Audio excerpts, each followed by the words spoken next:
Halo, perkenalkan saya Tegar Budi Aguta. Nah, di sini aku bakal bawain materi soal gaya gravitasi, gaya gesek, gaya magnet, dan pesawat sederhana. Nah, kalian tuh pernah nggak sih ngelihat apel atau mangga jatuh dari pohonnya? Terus kalian pernah nggak bertanya-tanya itu tuh asalnya dari mana? Kenapa kok bisa jatuh? Nah, penyebabnya itu adalah gaya gravitasi. Jadi gaya gravitasi itu ditemuin sama Sir Isaac Newton. Di mana dia itu nemuin gaya gravitasi, lucunya juga pas saat dia merenung di bawah pohon apel. Nah, terus dia palanya kepentok apel yang jatuh dari pohonnya. Nah, apa sih gaya gravitasi itu? Jadi gaya gravitasi itu adalah gaya tarik-menarik yang terjadi antara semua partikel yang memiliki massa atau bobot di semesta. Semakin besar massa yang dimiliki oleh suatu benda, maka semakin besar gaya gravitasi yang dihasilkan. Jadi, semua benda yang punya massa atau bobot di dunia ini tuh punya gaya gravitasi, termasuk kalian juga. Kalian tuh punya gaya gravitasi. Nah, karena kalian punya gaya gravitasi, maka kalian juga memiliki gaya tarik-menarik antar misal kamu sama teman kamu berdiri. Nah, itu sebenarnya ada gaya tarik-menariknya, cuma gaya gravitasi antara kamu dengan teman kamu itu kalah jauh besar dengan gaya gravitasi bumi. Karena gaya gravitasi bumi itu kan bumi lebih besar dan lebih berat masanya daripada kalian. Jadinya gaya gravitasi bumi mengalahkan seluruh gaya gravitasi yang ada di sekitar kalian. Jadinya kalian nggak merasakan gaya gravitasi benda-benda yang lain yang jauh lebih kecil dibanding gaya gravitasi bumi. Dan itulah kenapa kita itu kalau benda itu kalau dijatuhin dari atas ke bawah, apel jatuh ke bawah, semua kalau dilempar bakal jatuh ke bawah itu karena ada gaya gravitasi bumi yang sangat besar. Nah, gaya gravitasi bumi itu juga dipengaruhi sama jarak. Jadi semakin jauh, bukan nggak cuma gravitasi bumi aja, jadi seluruh gaya gravitasi itu dipengaruhi oleh jarak. Jadi semakin jauh kita dari pusat gravitasinya, maka semakin eh, kecil pula gaya gravitasi yang dirasakan. Nah, itulah kenapa gimana sama astronot di luar angkasa, ya kan? Nah, itu karena dia itu jauh dari bumi. Jadi dia semakin jauh jaraknya, maka semakin kecil pula efek gaya gravitasi yang dirasakan oleh astronot itu, gitu. Terus yang kedua ada gaya gesek. Gaya gesek itu adalah gaya yang berlawanan arah dengan arah gerak benda. Ya, kita sering lihat ya, misal kita main sepeda terus kita ngerem, nah itu pakai gaya gesek.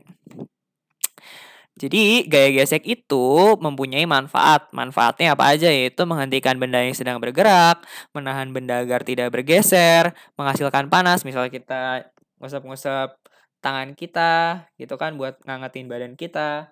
Terus juga mengikis benda, misal menggunakan amplas buat ngalusin kayu itu pakai gaya gesek. Yang kelima buat mencegah benda biar gak tergelincir. Terus kerugian gaya gesek itu yang pertama dia itu menghambat gerakan. Yang kedua menyebabkan aus, ketiga mengikis permukaan benda, empat memboroskan energi. Cara memperbesarnya yaitu dengan memperluas permukaan benda, misal masang paku-paku pada alas sepatu bola biar dia itu nggak mudah tergelincir. Yang ketiga membuat alur pada permukaan ban, misal buat meningkatkan cengkeraman ban dengan permukaan tanah. Ya, terus cara memperkecil gaya gesek yaitu memasang roda, menghaluskan permukaan benda, memakai pelumas. Gaya magnet. Gaya magnet itu adalah gaya yang dimiliki oleh benda yang bernama magnet. Magnet itu kan yang sering juga disebut sebagai besi sembrani. Nah, kekuatan magnet menarik benda-benda tersebut itu disebut sebagai gaya magnet. Tapi nggak semua benda itu dapat ditarik oleh magnet. Hanya benda-benda tertentu saja yang disebut benda magnetis, seperti besi dan baja. Ada juga benda yang nggak dapat ditarik magnet, yaitu benda non-magnetis, kayak kayu, karet, ataupun.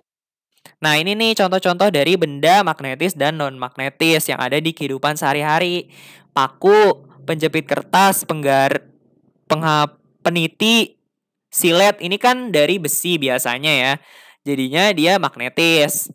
Pulpen kan dari plastik, berarti dia tidak dapat ditarik dong. Jadi non magnetis. Pensil dari kayu. Spidol dari plastik. badannya. Terus penggaris juga dari plastik, penghapus dari karet, kertas dari kertas ya kertas. Jadi dia nggak dapat ditarik oleh magnet sehingga non magnet. Gaya magnet itu dipengaruhi oleh beberapa faktor, yaitu jenis benda penghalangnya. Jadi misal bendanya itu plastik atau misal bendanya itu kayu. Nah, ini memiliki besaran yang dapat mempengaruhi gaya magnet gitu. Terus tebal tipisnya benda penghalang. Misal kayu yang ngalangin itu tebalnya seberapa. Semakin tebal maka semakin berkurang juga gaya magnetnya. Kekuatan magnetnya itu sendiri dan jarak magnet dengan bendanya.